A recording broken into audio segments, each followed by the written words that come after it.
Welcome to my little video on first time camping. I've not really done a video on first time camping and everybody seems to do them, so we won't do tips or anything like that. Let's just lay a little bit of groundwork first. So my camping experience goes back now over 10 years. I'm not going to do this as a tip video, that's been done to death. So what I'm going to do in this video is basically just go through a few fairly basic things of what, you know, I did when I started, just to give you, you know, a rough idea as to what to do, how to start and things like that. When it comes to equipment, keep it lightish and simple-ish. You know, you don't need very much kit to go camping. Get a 40-litre pack or something around about 40 to 50-litre pack should be more than enough for most uses. I can get winter kit, you know, in a 44-litre Osprey Talon type pack. I use Mountain Oil Designs equipment as well. I'm in a Mountain Oil Designs bivy bag here and I've been using their stuff for a very long time. You can also get frameless packs and they're kind of like my favorite go-to packs. But for the first time user, what I would suggest is that you get, you know, a framed pack. Osprey obviously do packs, although they seem to have changed their design a bit these days. Juta, Montane.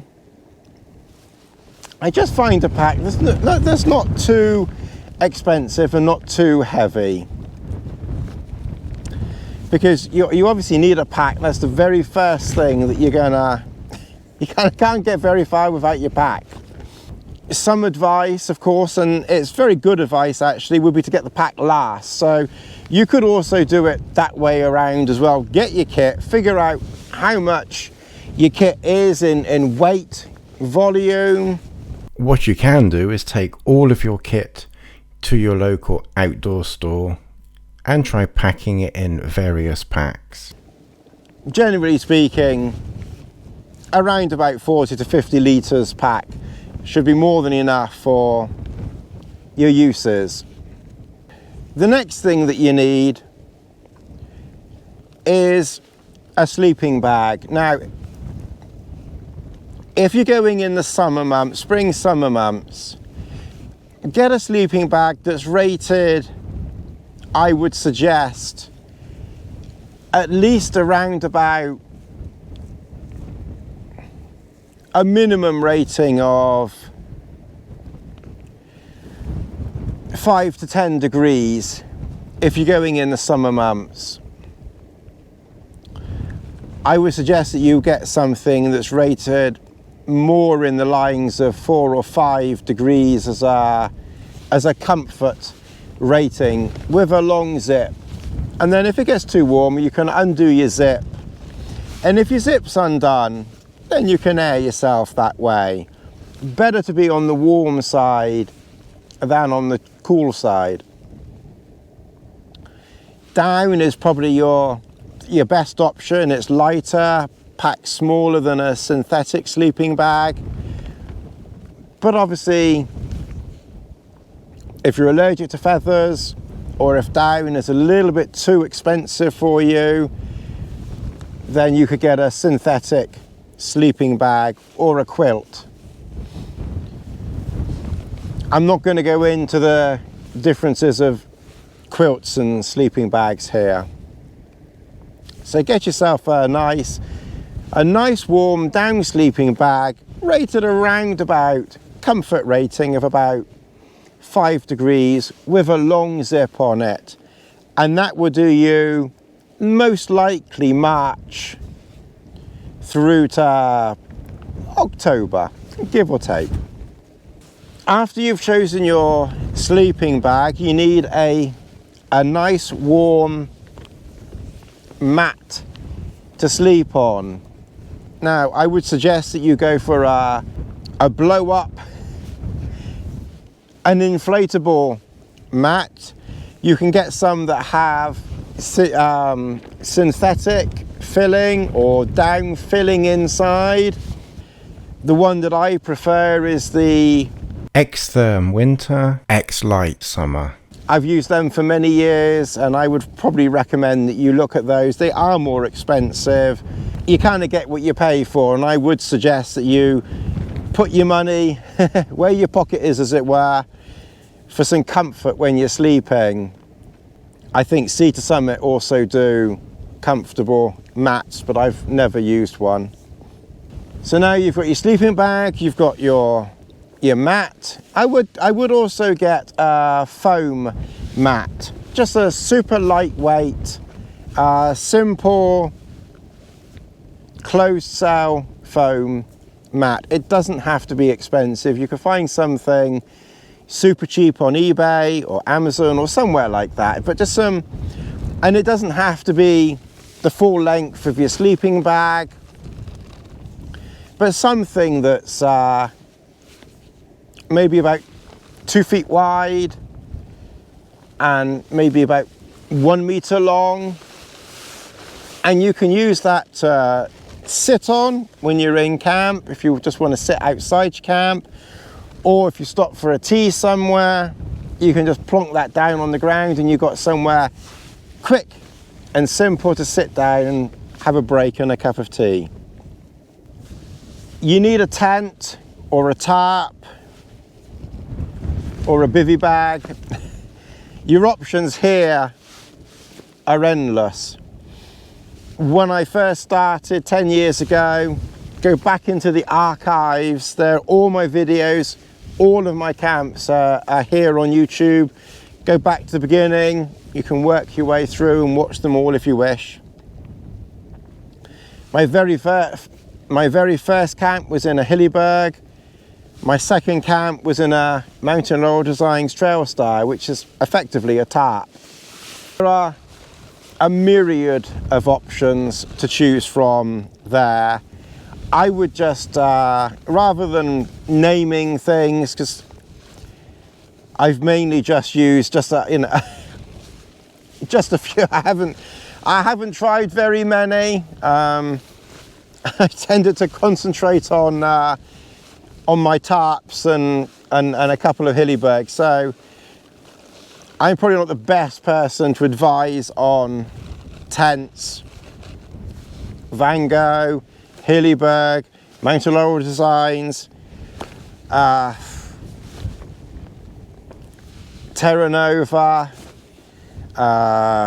There's some funny foreign one. Far Raver. There's some Swedish other. There are some other ones as well. I can't think of their names. You've got plenty to choose from.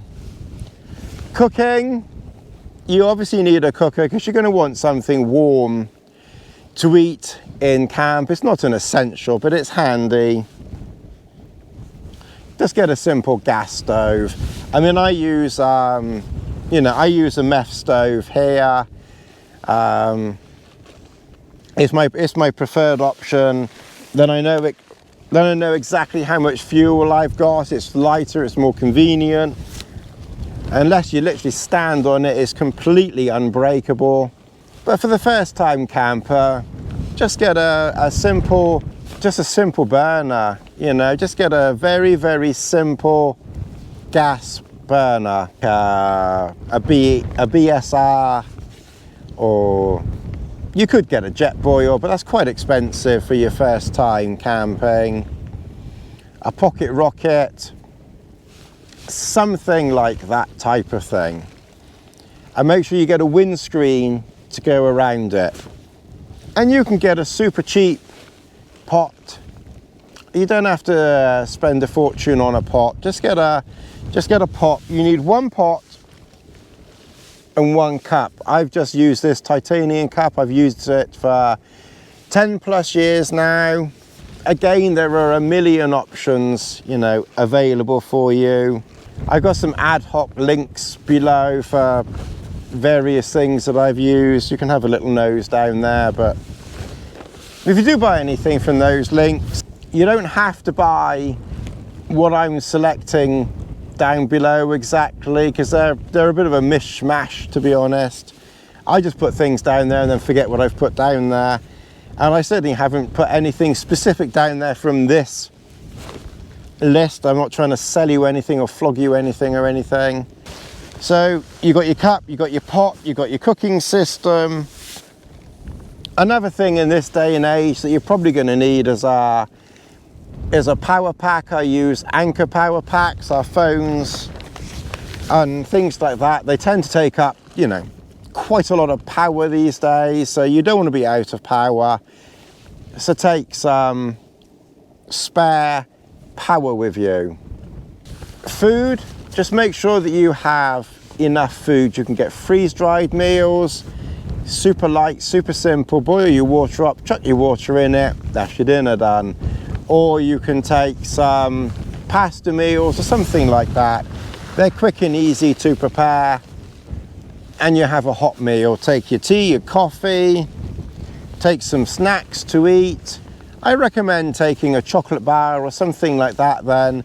If the weather's been a bit bad and you're not feeling so great from just, you know, your first time out, you might want a booster, boost that old morale a little bit then. Take a chocolate bar, something nice and tasty to enjoy. One thing that you will also figure out when you're walking is whether you like boots or shoes. If you want boots, take your boots. If you want shoes, take your shoes. Trail shoes, I use Innovate trail shoes. So, you know, take a shoe if you want a shoe. I like a shoe for most of the year. I don't mind wet feet too much, but you know, if you don't want wet feet, then choose your boots. But again, if you're going to be doing camping, you've probably already done plenty of day walking, so you should have plenty of ideas as to what footwear you like. The general feeling is that filter your water. So, you know, get a water filter of some description. There are plenty of options. Ultraviolet is one option. Water purification tablets is another. Aquapura is another. Or Aquamira. Aquamira is another. If you can still get that, I think you can. And of course, there are various squeezy water bottles and things like that that you can get. Personally, out in the hills, as long as I'm above human habitation, I don't bother filtering the water out here, but that's my choice. Make sure that you've obviously got, you know, good waterproof trousers. Make sure you've got waterproof jacket, and make sure you've got enough clothes. So make sure you've got enough clothes, but you don't need to take a ton of clothes. In total, 6 or 7 items in total should be enough for you to go camping with. If you've packed 8 or 9 or 10 clothing items, I'm talking top half, because obviously you're going to take your trousers and your leggings and your waterproof trousers. I'm not talking about that. But if you've got 8 or 9 upper items of clothing, you've probably got too much. You probably don't need all of that. And I've got various videos on clothing around. But make sure you've got obviously your waterproof jacket, your waterproof trousers. That's the pasta meals that I use, but you can get something different. You don't have to use that. Oh yeah, I didn't forget this. Well, I probably did, but make sure you've got a good head torch with you, because obviously once it gets dark, and in the spring it's dark at, well, 7 or 8 o'clock, isn't it, once you get into spring, or 9 o'clock. But make sure you've got a head torch with you. I'm just looking around to see what else I forgot. I might have forgotten. Take a towel with you. You probably don't need the bath towel or anything like that. Probably something like this. If you've never been camping before, I probably would recommend that you take 2 or 3 towels like this, for the simple reason if 1 or 2 of them gets wet, rather than worrying and panicking that you've got wet towels, you've still got maybe 1 more. But you know, 2 or 3 of this size should be more than enough for most scenarios, because the only thing you're really likely to need to dry is maybe the top of your airbed, maybe your foam mat if you need to, and obviously if you've got wet, then you may just need to quickly rub yourself down or your feet down. Even when I've got soaked, by the time I've taken everything off, I've pretty much kind of dried. By the time I then start putting on my dry clothing and things like that, so I rarely need a towel for anything more than maybe my feet or something like that. Sometimes if equipment gets wet, then I might, or the inside of a tent, if the inside of your tent or your shelter is wet, then to save that dripping down on you, you could just wipe the inside of your shelter. You might find that that's useful, and that will soak. A towel like this will get soaked doing that, so that's where you might want at least a second one of these.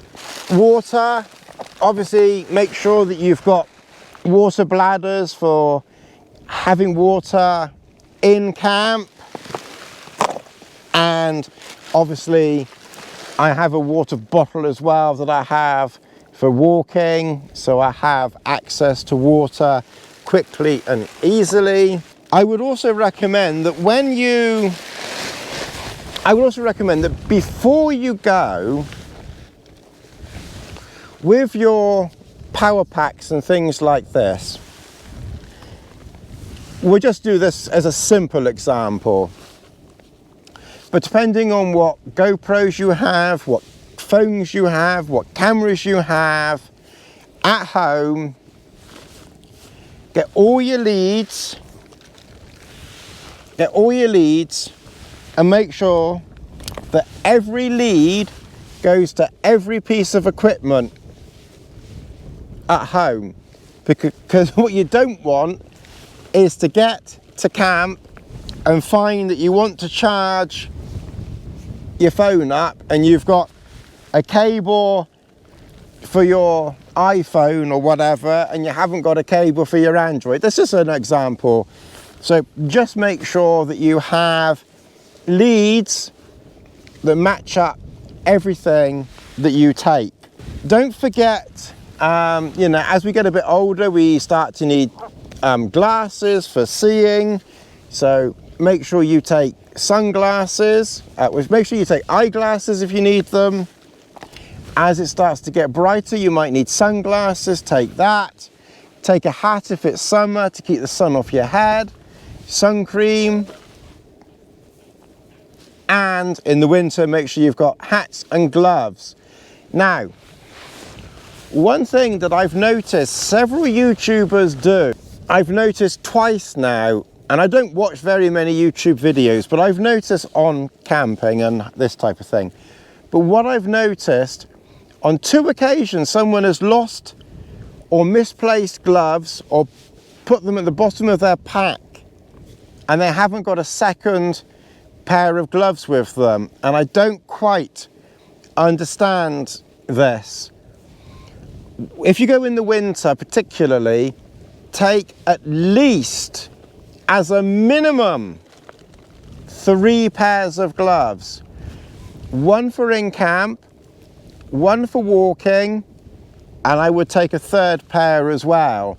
And I would mix and match them a bit. So, you know, take a warm pair, a thin pair, and then just, you know, another pair of some description. I've got some video maybe on clothing and things, as I've said, but in the winter particularly, don't get caught out with gloves. Take 3 pairs minimum in the winter. Hats, I would take a minimum of 2 hats in the winter. Then if you lose one, you pack one at the bottom of your pack, or one drops on the ground and gets wet or wet in the rain, then you've got a spare hat that you can put on in the winter. So, you know, always have spare gloves and hats, because those are the bits that get cold, you know, the quickest. Socks, I would not take spare socks. I take 2 pairs of socks. Well, actually I take 3 pairs of socks, but one is a waterproof if my footwear is wet for walking around camp.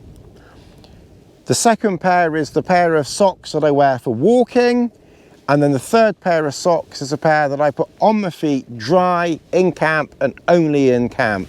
When you bring your tents or your tarps, make sure that you have spare tent pegs.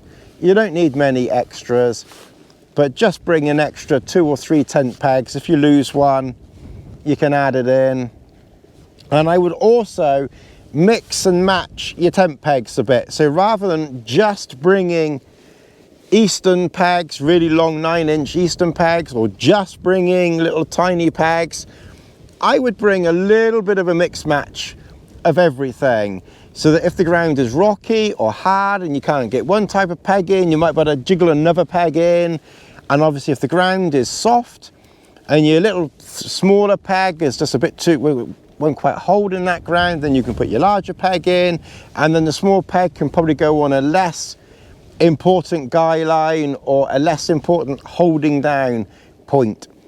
So take a mix match of pegs with you. Always take one luxury item. I like a pillow. You could take an air pump for blowing your airbed up. Make sure you've got your lighter with you, make sure it works. I didn't forget, I've remembered, make sure you have a fairly basic first aid kit with you, so plasters, painkillers, maybe a tummy ache tablet, an anti-inflammatory. That's about it really. And then obviously take a basic repair kit, some sewing, a bit of sewing needles. Don't take your grandmother's box of sewing stuff, but you know, just take a very basic repair kit, some tape, some sticky stuff, oh that is tape isn't it, some tape, some needle and thread, you know, in an emergency. And I'll do a video on my repair kit one day in the future. I still haven't done that yet. But just take a basic repair kit. It really doesn't need to be, you don't need very much. The chances of needing a repair kit is very small. I've been camping for 10 years and I think I've only ever used my repair kit. I'm not sure if I've ever used my repair kit, to be honest. I think maybe I took the penknife out once for something or other. But better take it to be on the safe side. Obviously take your phone and your camera with you and anything else like that you need to do. If you're enjoying this video, please like, subscribe, share, hit that notification button to all, and of course return for part 2. If you have any questions, like I said, ask below or search me on social media, and I will see you in the next one. Thank you very much for watching, and don't forget, I've got 470 plus videos on this channel, so don't be afraid to go back into the archives. They're all on YouTube, all for you to look at whenever you wish. So go back in time and have a look at my previous videos. I'll see you again in the near future. Thank you. Right, so what we're going to do is we're standing up and we're going to turn off this one here first. Another thing that I'm going to suggest to you is that look out Chris Townsend's book, The Backpacker's Handbook, and that will give you information on everything to do with backpacking, hiking, camping, from someone who's been doing this for 50 plus years. I'll see you again for part 2 of this video.